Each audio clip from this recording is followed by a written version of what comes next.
Ya, halo pemirsa, apa kabar Anda hari ini? Langsung dari studio IDX Channel Jakarta, saya Prasetyo Wibowo kembali hadir dalam Market Review, program yang mengupas isu-isu penggerak ekonomi Indonesia. Dan kali ini kita akan membahas terkait dengan perdagangan karbon di bursa karbon yang baru saja hari ini diresmikan oleh Presiden Joko Widodo di Bursa Efek Indonesia. Seperti apa tanggapan dari pelaku usaha pertambangan batubara? Langsung saja kita mulai Market Review selengkapnya.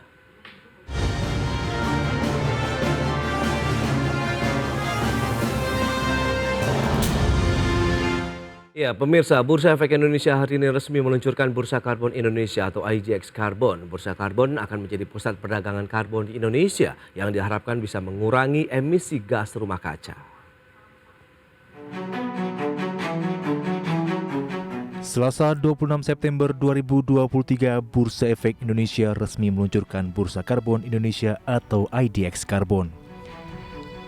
Kehadiran bursa karbon diharapkan bisa menjadi pusat perdagangan karbon di tanah air yang akan berdampak terhadap penurunan emisi gas rumah kaca yang dihasilkan dari aktivitas industri. Langkah ini sekaligus menjadi komitmen Indonesia dalam upaya global menurunkan emisi gas rumah kaca hingga 45% di tahun 2023 dan menjadi 0% pada tahun 2060 mendatang. PT Bursa Efek Indonesia sendiri telah memperoleh izin usaha sebagai penyelenggara bursa karbon.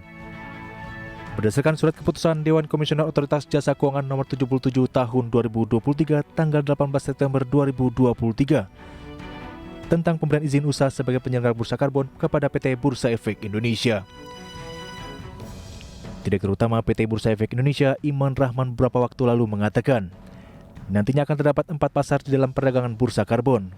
Keempat pasar tersebut meliputi pasar reguler, pasar negosiasi, pasar lelang, dan memiliki market placement. Selain itu juga akan ada 2 produk yang diperdagangkan di bursa karbon, yakni persetujuan teknis batas atas emisi pelaku usaha dan sertifikat pengurangan emisi gas rumah kaca. Pencatatan 2 produk tersebut akan dilakukan Kementerian Lingkungan Hidup dan Kehutanan melalui sistem registri nasional pengendalian perubahan iklim. Bahwa kami menyiapkan tidak hanya satu market, yaitu market reguler, tapi kita punya 4 market nanti.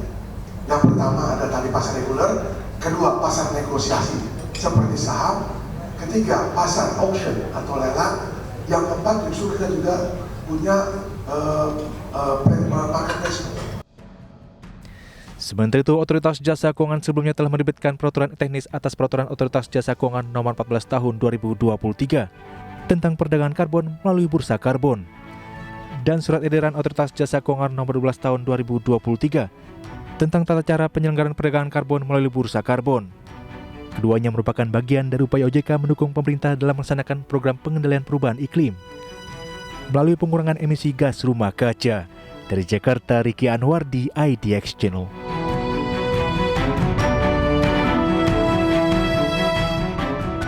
Ya, pemirsa, untuk membahas tema menarik kita hari ini, pelaku usaha sikapi perdagangan bursa karbon. Kita sudah tersambung melalui Zoom bersama dengan Bapak Hendra Sinadia, Direktur Eksekutif Asosiasi Pertambangan Batubara Indonesia. Ya, halo, selamat pagi Pak Hendra. Halo, selamat pagi Mas Pras. Ya, salam sehat Pak Hendra. Terima kasih, ini lagi di Coltrans Asia di Bali. Baik, itu dia menarik. Nah, langsung saja kita cermati dengan hari ini yang baru saja diluncurkan. Ini bursa karbon ya, terkait upaya pemerintah untuk mengejar net zero emission untuk bagaimana mengurangi gas rumah kaca begitu yang dihasilkan oleh industri-industri di Indonesia. Tanggapan dari teman-teman APBI sejauh ini seperti apa ini, Pak Hendra? Iya, kami menyambut baik ya perdagangan bursa karbon yang diresmikan oleh Bapak Presiden pagi ini. Tadi sempat Ketua Umum kami Pak Pandu Syahrir yang juga salah satu komisaris di Bursa Efek itu menyampaikan mengenai informasi perdagangan perdana ya, diluncurkannya bursa karbon di Bursa Efek Indonesia. Jadi kita menyambut baik inisiatif yang dicanangkan oleh pemerintah dan kita telah mengantisipasi beberapa waktu sebelumnya.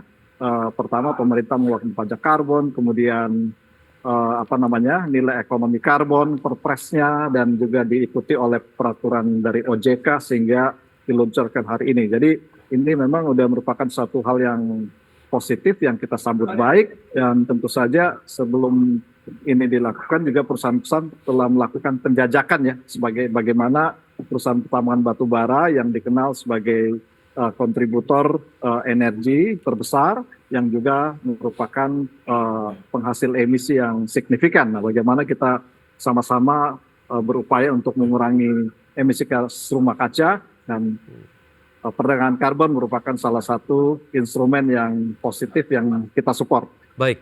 Nah, kita tahu bursa karbon ini hadir juga untuk menjawab tantangan global terkait dengan perubahan iklim, dan pemerintah, otoritas jasa keuangan begitu mengharapkan semua pihak terlibat begitu di dalamnya. Seberapa antusias lantas dari pelaku usaha khususnya di industri pertambangan begitu ya, Pak Hendra?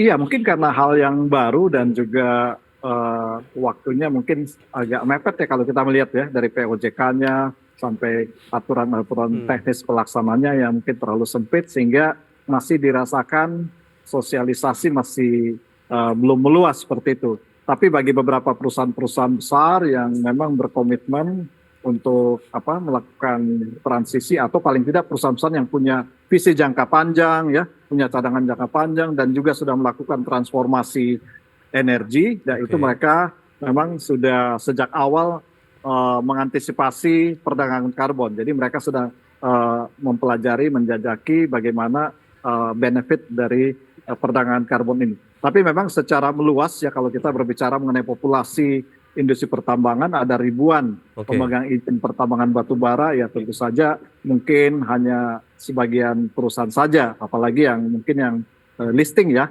mereka yang telah antisipasi. Tapi di luar itu mungkin masih belum belum heboh lah ya, antusiasmenya juga masih masih kita belum melihat ya gimana antusiasme mereka. Tapi dengan seiring perjalanan waktu dan jika banyak perusahaan-perusahaan menjadi trendsetter, tentu saja perusahaan-perusahaan yang lain akan mempertimbangkan untuk bergabung. Oke, nah lantas peran asosiasi sendiri bagaimana supaya bisa memanfaatkan dari bursa karbon ini begitu dari pelaku usaha pertambangan? Anda melihat apakah menjadi salah satu peluang tersendiri untuk mereka masuk di dalam bursa karbon ini?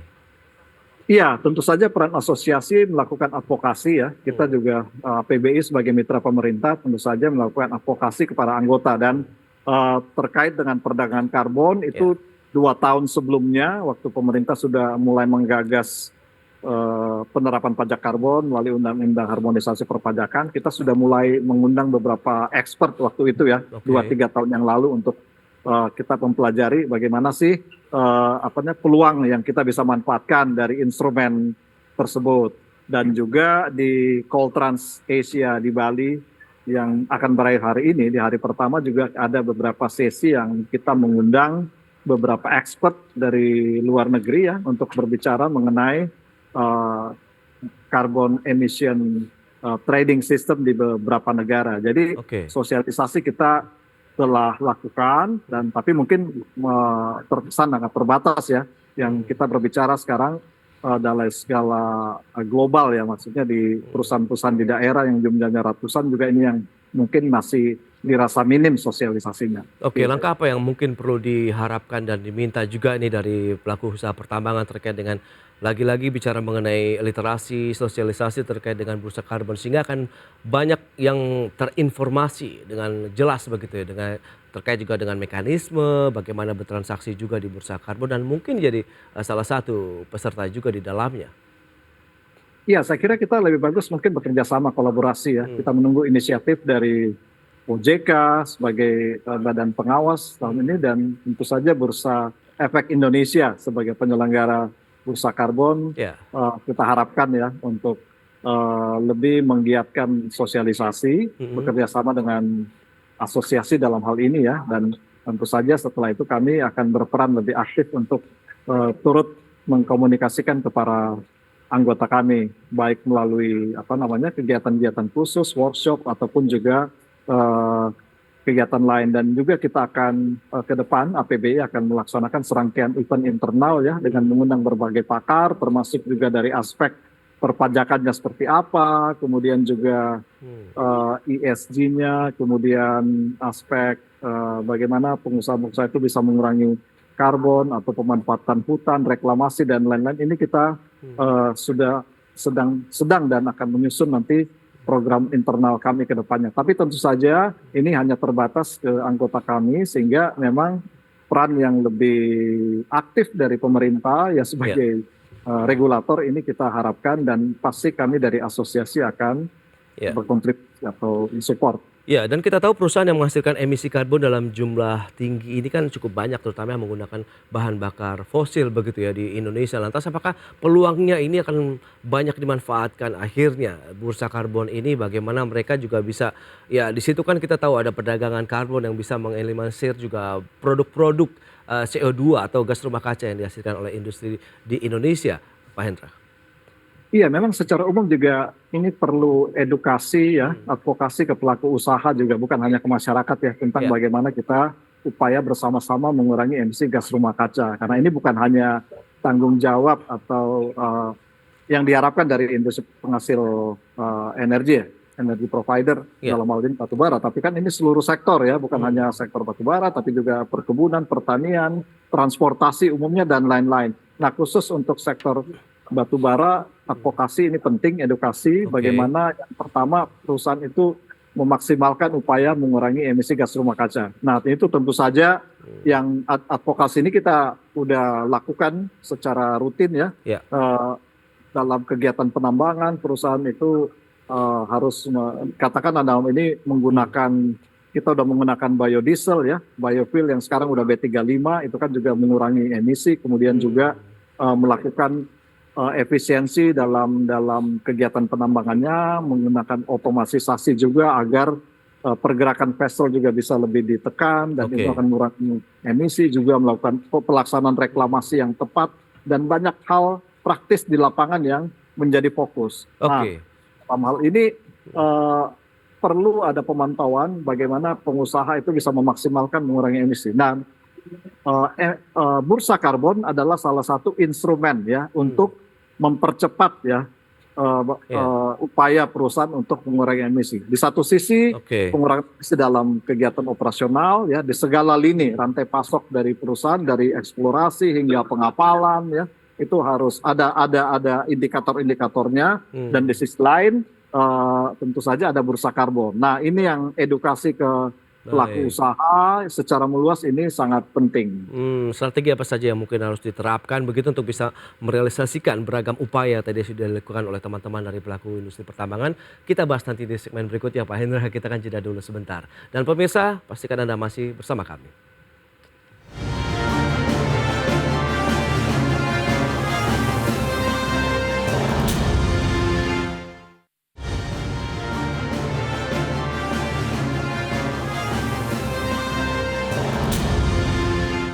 Ya, terima kasih Anda masih bergabung bersama kami dalam Market Review, dan berikut ini kami sampaikan sejumlah data untuk Anda terkait dengan pengguna jasa bursa karbon.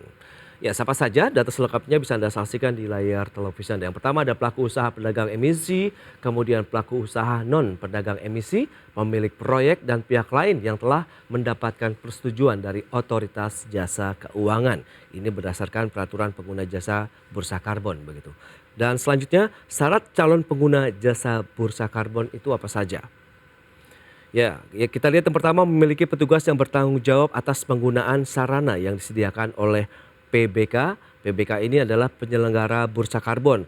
Kemudian mengikuti pelatihan terkait dengan bursa karbon yang diselenggarakan oleh PBK. Memiliki alamat surat elektronik dengan menggunakan nama domain perusahaan, memiliki paling sedikit 2 orang user pengguna jasa bursa karbon yang mewakili pengguna jasa bursa karbon yang telah mengikuti pelatihan yang diselenggarakan oleh penyelenggara bursa karbon.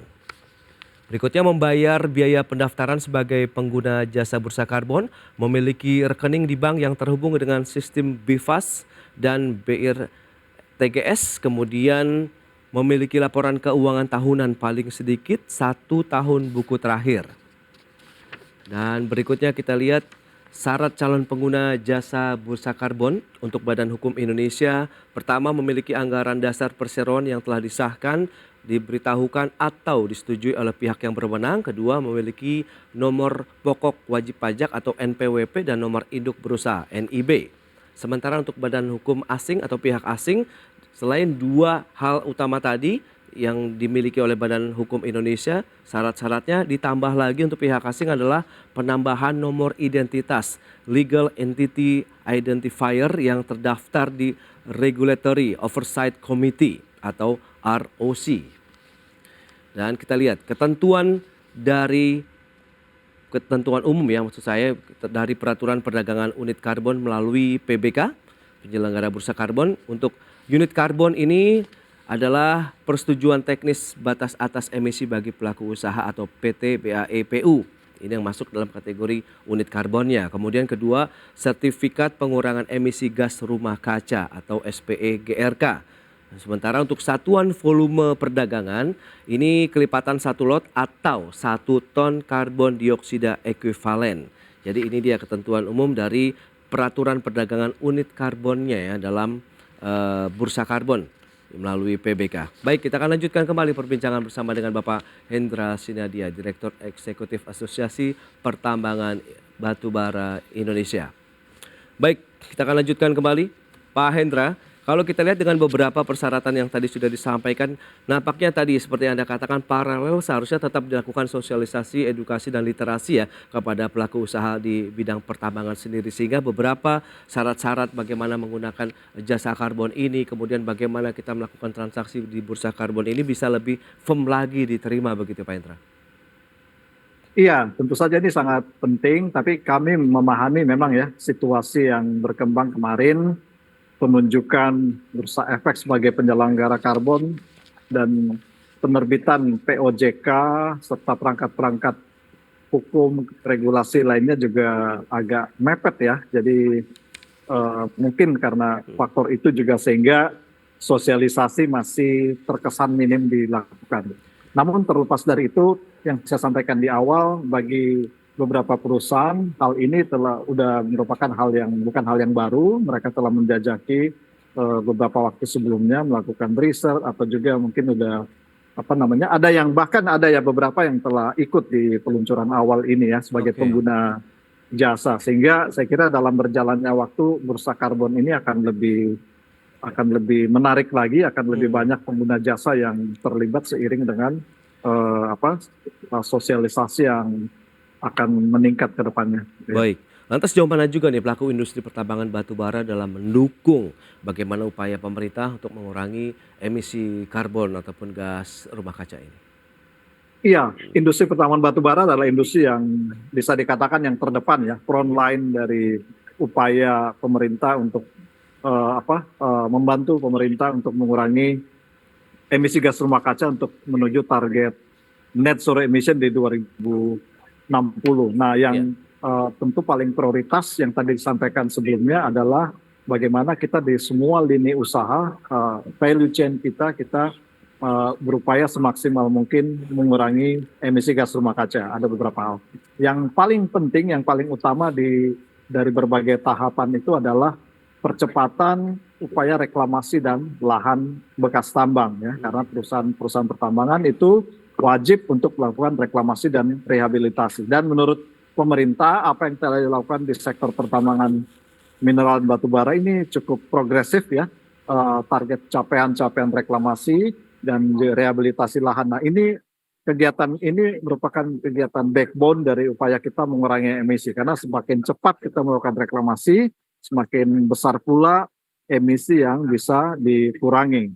Namun di luar dari itu, tentu saja karena pemerintah telah mengatur ya batas atas emisi yang dihasilkan, ada cap-nya nanti ya, kemudian ada instrumen yang mungkin akan diterapkan ke depan, bisa pajak karbon ya, dan instrumen lain yang sedang berjalan adalah bursa karbon. Ini tentu merupakan salah satu alternatif yang perlu dicermati atau disupport oleh perusahaan-perusahaan agar mereka bisa secepat mungkin mengurangi emisi. Dan pelaksanaan ESG di sektor pertambangan juga cukup bagus ya. Banyak perusahaan-perusahaan yang merupakan good corporate citizen yang pelaksanaan ESG-nya juga mendapat apresiasi yang baik dari level internasional maupun di dalam negeri. Baik, lantas seberapa besar sih kalau kita lihat dampak dengan kehadiran bursa karbon ini terhadap aktivitas industrinya sendiri di sektor pertambangan batubara nih, Pak Hendra? Ya, tentu saja ini nggak berpengaruh terhadap kegiatan produksi ya, tentu saja ini kan cuma dengan adanya bursa karbon ini memberikan alternatif bagi perusahaan sehingga mereka tetap fokus untuk memaksimalkan target-target produksinya. Namun di sisi lain juga mereka menjadi awareness ya, kesadaran akan pentingnya untuk upaya mengurangi emisi ini udah di depan mata ya, seperti itu ya.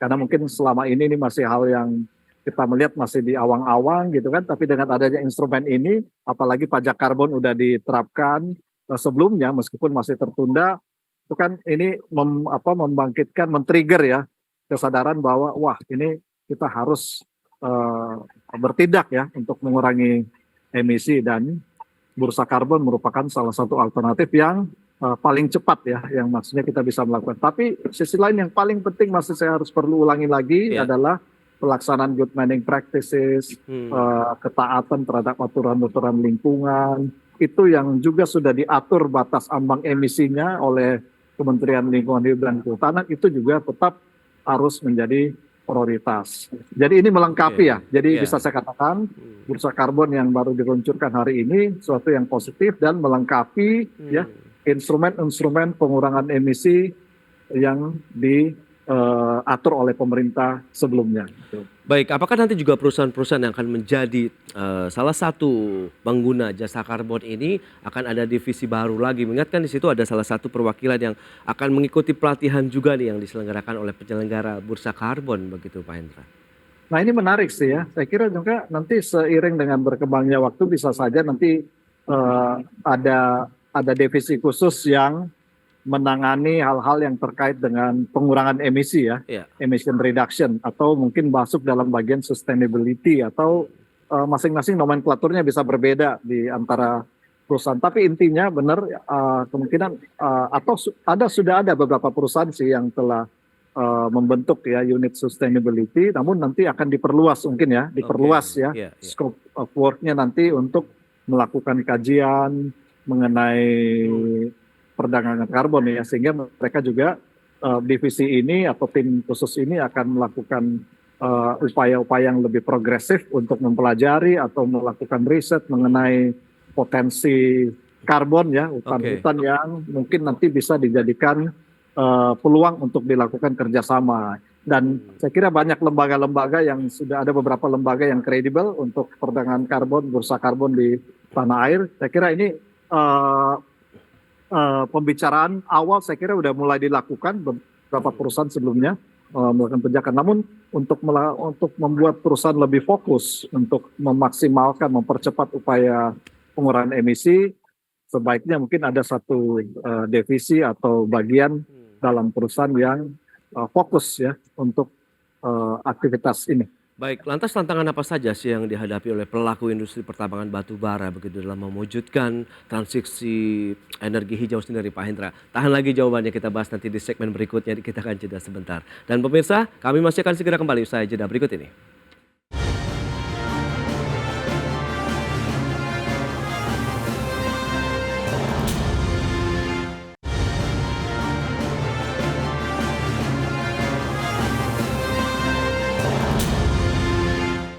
Baik, kita akan lanjutkan kembali perbincangan bersama dengan Bapak Hendra Sinadia. Pak Hendra, kita akan lanjutkan kembali. Lantas bagaimana dengan tantangan tersendiri yang sampai saat ini dihadapi oleh teman-teman pelaku industri pertambangan? Ingat, pemerintah juga tengah menggalakkan transisi energi nih, dari fosil menuju energi terbarukan, Pak Hendra. Nah ini pertanyaan yang menarik Pak Pras. Saya sampaikan di awal tadi bahwa industri pertambangan batu bara ini kita di baris terdepan ya, pengurangan emisi ya. Sama negara kita Indonesia ya, yang sudah ada komitmen dengan beberapa negara, udah mendapatkan ya komitmen dari beberapa negara donor melalui skema JETP untuk melakukan percepatan mempensiunkan PLTU batubara. Itu kan yang sedang berjalan ya, yang kita harapkan nanti realisasinya sangat tergantung bagaimana pelaksanaan komitmen dari negara-negara donor tersebut. Pak Presiden Jokowi juga sudah menyampaikan di G7 dan di beberapa forum juga para menteri-menteri menyampaikan mengenai perlunya realisasi komitmen dari negara-negara tersebut. Nah, di satu sisi memang pelaku usaha secara mandiri dituntut juga untuk melakukan percepatan pengurangan emisi atau transisi energi. Nah, yang menarik kalau kita berbicara mengenai komitmen investasi transformasi energi dari ke ekosistem energi yang lebih bersih ya, termasuk kendaraan motor listrik, bus listrik, nikel smelter, aluminium, hydropower, solar PV, itu kalau kita lihat jumlahnya di combine semua total komitmen investasi itu malah didominasi oleh perusahaan-perusahaan yang berbasis batu bara ya. Jadi emiten-emiten besar ya dari yang misalnya Adaro, Indika Energy, PT Bukit Asam, Bumi Resources, ya PBS dan lain-lain itu mereka sudah melakukan transformasi ya, udah mulai diversifikasi investasi mereka ke proyek-proyek non-coal yang mendukung transformasi energi. Nah, sehingga bagaimana mempercepat transisi energi sebenarnya adalah perlunya dukungan insentif dari pemerintah agar perusahaan-perusahaan tersebut bisa melakukan investasi. Tantangannya yang tadi ditanyakan adalah bagaimana kita mendapatkan dukungan finansial dari perbankan, yang memang ini makin sulit ya dari finansial, sehingga kita mau nggak mau harus memaksimalkan profit margin dari kondisi industri yang saat ini sayangnya tren harganya sedang turun. Pendanaan secara mandiri begitu yang tengah dilakukan saat ini berarti ya Pak Hendra? Iya, mau nggak mau kita harus memaksimalkan our own cash reserve ya, cash reserve, karena ya perbankan juga makin sulit mendukung. Tapi kita harapkan dengan adanya instrumen bursa karbon dan lain-lain ini dan support dari pemerintah, mudah-mudahan dukungan perbankan melalui OJK agar dapat dipertimbangkan secara selektif tentunya bagaimana perbankan dalam negeri bisa mendukung upaya transformasi. Di sisi lain yang paling penting adalah dukungan pemerintah melalui kebijakan-kebijakan yang bisa membuat perusahaan ini memaksimalkan profit margin. Karena kan beban biaya operasional kita ini terus meningkat ya, baik dari fuel cost ataupun stripping ratio makin besar, biaya angkut makin mahal. Kemudian juga royaltinya makin naik, segala beban-beban kewajiban, ada DHE, SDA, dan lain-lain. Nah ini yang membuat di sisi lain harga makin rendah kan, sehingga kita marginnya makin tertekan. Nah, jadi kalau margin makin tertekan, kita akan kesulitan untuk melakukan investasi di melanjutkan investasi di transisi energi. Ya, tapi kalau saya tangkap begitu berarti sebenarnya sudah ada satu arah ataupun fokus yang sama ya dengan pemerintah begitu, bagaimana upaya bersama-sama dari teman-teman pelaku usaha pertambangan khususnya batu bara untuk mengurangi ya gas emisi rumah kaca ini sehingga mendorong energi hijau di Indonesia, dan kehadiran bursa karbon ini menjadi salah satu instrumen pendukung lainnya begitu ya untuk mendukung energi hijau di Indonesia. Baik. Pak Hendra, terima kasih banyak atas waktu dan sharing yang sudah Anda sampaikan, tentu menjadi insight menarik bagi pemirsa pada hari ini. Selamat melanjutkan aktivitas Anda kembali. Salam sehat, Pak Hendra.